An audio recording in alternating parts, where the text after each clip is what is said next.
உலக தமிழ் சொந்தங்கள் அனைவருக்கும் யூடியூப் நேயர்களுக்கும் எஸ்வி ராஜனின் மதிய வணக்கம். இந்த நாள் எல்லோருக்கும் இனிய நாளாக அமைந்திட எல்லாம் வல்ல இறைவனையும் பிரபஞ்ச சக்தியையும் வேண்டிக் கொள்கிறேன்.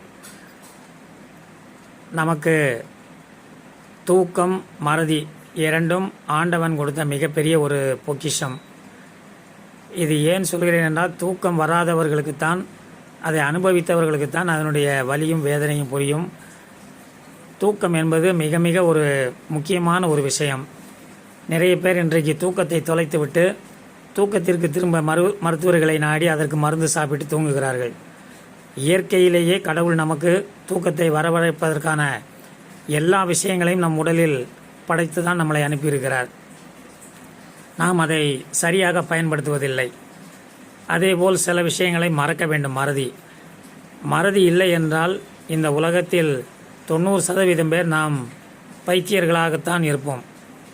ஏனென்றால் கடந்து போன சம்பவங்கள் மனதை மிகவும் வாட்டி வதைக்கக்கூடிய விஷயங்களை நினைத்து கொண்டே இருந்தால் எந்த வேலையும் நாம் செய்ய முடியாமல் தடுமாறுவதோடு மனநிலை பாதிப்படைந்து பைத்தியம் பிடித்து விட்டது என்று சொல்வார்கள் அல்லவா, அந்த நிலைக்கு நம்மளை ஆளாக்கிவிடும்.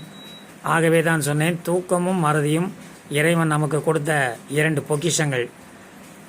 தூக்கம் எப்படி வருகிறது என்று அறிவியல் ரீதியாக ஒரு சில விஷயங்களை சொல்கிறார்கள். அந்த வகையில் நம் மூளையின் உள்ளே இருக்கக்கூடிய பிட்யூட்ரி கிளாண்ட், பிட்யூட்ரி சுரப்பியிலிருந்து மெலட்டோனின் அப்படிங்கிற ஒரு ஹார்மோன் சுரக்குமா. அந்த ஹார்மோன் அந்த இரத்த குழாய்கள் வழியாக நம் 2 கண்களிலும் இறங்கும் பொழுது நமக்கு தூக்கம் வருகிறது என்று சொல்கிறார்கள். அந்த மெலட்டோனின் ஹார்மோன் கண்களில் இறங்கியவுடன் கண்கள் வேகமாக சுழல ஆரம்பிக்குமாம். அப்பொழுது நாம் ஒரு மயக்க நிலையை அடைந்து அதைத்தான் நாம் தூக்கம் என்று சொல்கிறோம்.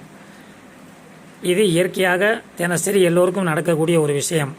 ஆனால் ஏன் தூக்கம் வரவில்லை என்று நாம் சிந்தித்து பார்க்கும் பொழுது, கடவுள் ஒரு நாளைக்கு 24 மணி நேரங்களை படைத்து அதில் 12 மணி நேரம் பகலாகவும் 12 மணி நேரம் இரவாகவும் படைத்திருக்கிறார்.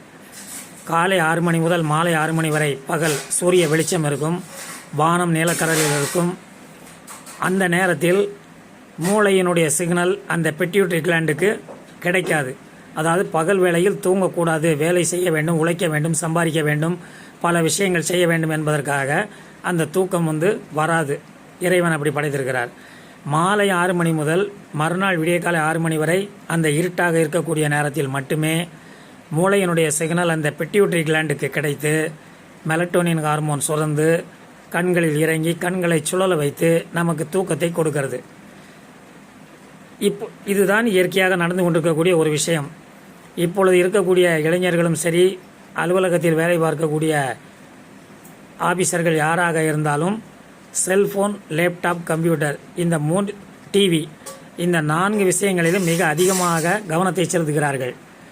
இதை ஏன் சொல்கிறேன் என்றால், இந்த 4 மொபைல், டிவி, லேப்டாப், கம்ப்யூட்டர் இதனுடைய ஸ்கிரீன் பின்னாலிருந்து வரக்கூடிய அந்த ஒளி நீல நிறமாக இருக்கும். இயற்கையில் வெளியே நாம் பிரபஞ்சத்தை பார்க்கும் பொழுது ஆகாயம் நீல கலரில் இருக்கும். அப்போ ஆகாயம் நீல கலரில் இருக்கும் பொழுது நமக்கு தூக்கம் வராது, மூளை அந்த சிக்னலை கொடுக்காது.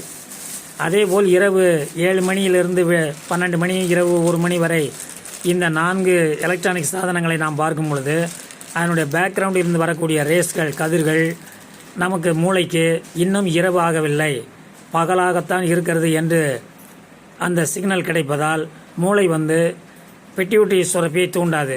ஆகவே பிட்யூட்டரியிலிருந்து ஹார்மோன் சுரப்பி அந்த மெலட்டோனின் சுரக்காது.